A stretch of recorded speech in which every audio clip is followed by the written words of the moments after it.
We are coming to you with breaking developments out of the Gulf of Oman. What is being confirmed right now by United States Central Command is something that defense analysts have not witnessed since 1988. The United States Navy has destroyed 9 Iranian warships, and this time, the scale of naval destruction is unprecedented in modern Middle Eastern warfare. The reports are coming in faster than we can verify them. Multiple confirmations from CENTCOM, satellite imagery analysts, and regional sources.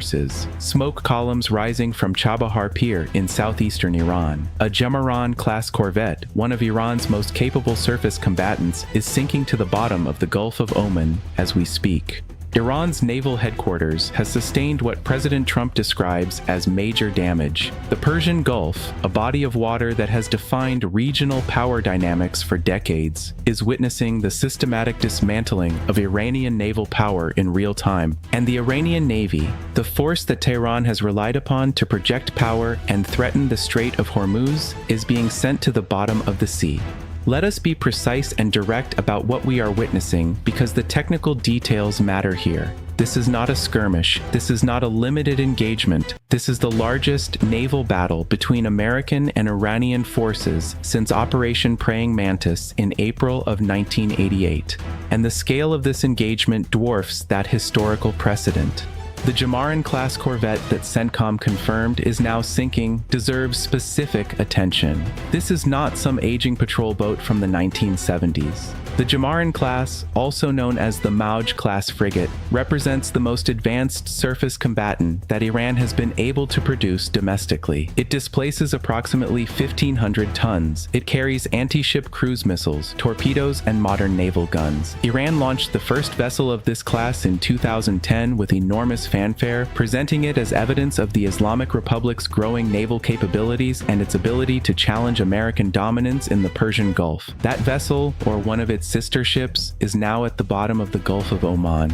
The operational context matters here. When Iran attempted to close the Strait of Hormuz on Saturday, broadcasting warnings to commercial shipping that passage would not be permitted, it was relying on its navy to enforce that threat. The Strait of Hormuz is approximately 21 miles wide at its narrowest point. Roughly 20% of the world's oil supply passes through this choke point every single day. Iran's ability to threaten closure of the strait has been one of its primary sources of strategic leverage for decades. That leverage depends entirely on the credibility of Iranian naval forces to interdict shipping. The United States is systematically eliminating that credibility. This is standard American naval doctrine when facing a regional adversary that threatens freedom of navigation. You do not negotiate with the threat. You do not contain it. You eliminate the capability to execute it. American naval planners have studied the Strait of Hormuz scenario for 40 years. They have wargamed every possible Iranian attempt to close the strait. They know exactly which Iranian naval assets pose the greatest threat to commercial shipping and which must be destroyed first to ensure the strait remains open. That is precisely what is happening right now. American forces identified the Iranian vessels most capable of executing a closure operation. American forces struck those vessels. American forces are now, in President Trump's words, going after the rest. The Iranian Revolutionary Guard Corps Navy, which operates separately from the regular Iranian Navy and maintains its own fleet of fast attack craft and missile boats, presents a different kind of threat.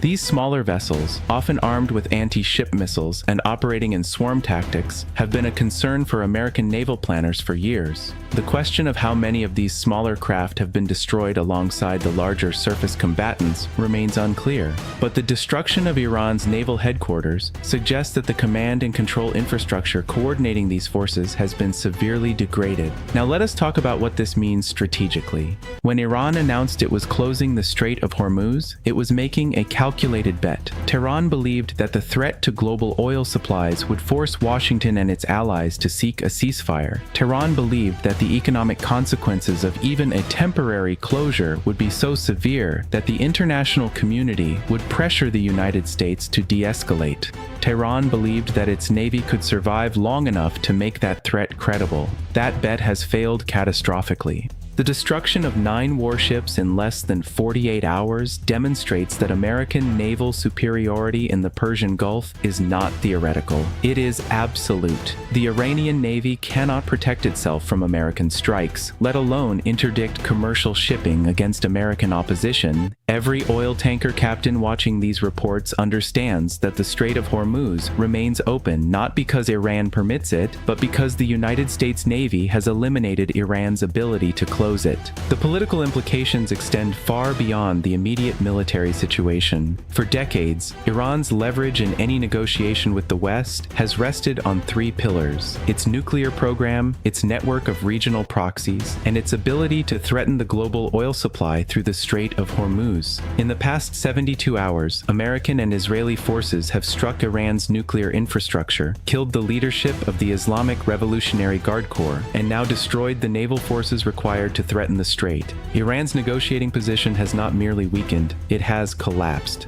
There is a harder question that emerges from the wreckage of Iran's fleet. What happens to a regime that has lost its primary instruments of deterrence and leverage in the span of a single weekend? The Islamic Republic has defined itself for 45 years through its opposition to American power and its ability to project strength throughout the region. That identity is being dismantled in real time. The men making decisions in Tehran right now, whoever they are following the decapitation of the senior leadership, face an impossible calculus. Continued resistance means continued destruction of Iranian military capability.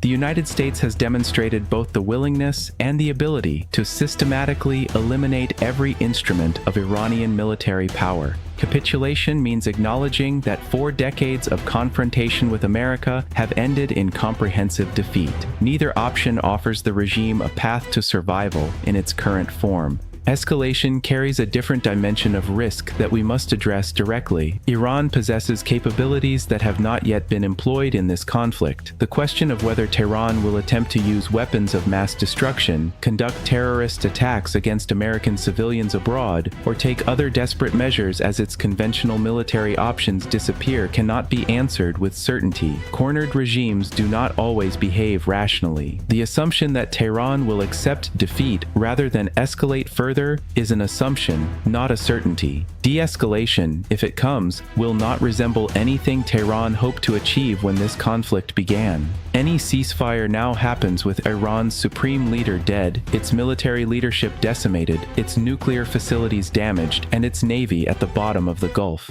This is not a negotiated settlement between equals. This is the terms of surrender being dictated by the victors. The officers and sailors aboard American warships in the Persian Gulf tonight are executing the largest naval combat operation in a generation. The commanders in the operations centers at CENTCOM headquarters are managing a conflict that spans thousands of miles and multiple domains simultaneously. The intelligence analysts tracking remaining Iranian naval assets are working to ensure that no vessel capable of threatening commercial shipping survives the next 24 hours. The operation that American officials have codenamed Epic Fury was designed to achieve a specific outcome: the elimination of Iranian threats to American interests and allies in the region. On the naval front, that outcome is being achieved with a speed and comprehensiveness that exceeded even optimistic projections. Iranian air defenses degraded. That happened. Iranian leadership decapitated. That happened. Iranian nuclear facilities struck. That happened. Iranian naval headquarters destroyed. That happened. 9 Iranian warships sunk. That is happening right now. And yet the conflict continues. The missiles from Iran continue to fly toward Israel and American bases throughout the region. The question of how this ends, what kind of Iran emerges from the rubble, and what the regional order looks like when the smoke clears remains unanswered. We do not know how many more Iranian vessels will be destroyed before this operation concludes. We do not know whether Iran will attempt some desperate action to salvage what remains of its deterrent capability. We do not know what political order will emerge in Tehran when the Islamic Revolutionary Guard Corps no longer possesses the military power to enforce its rule. What we know is what we can see.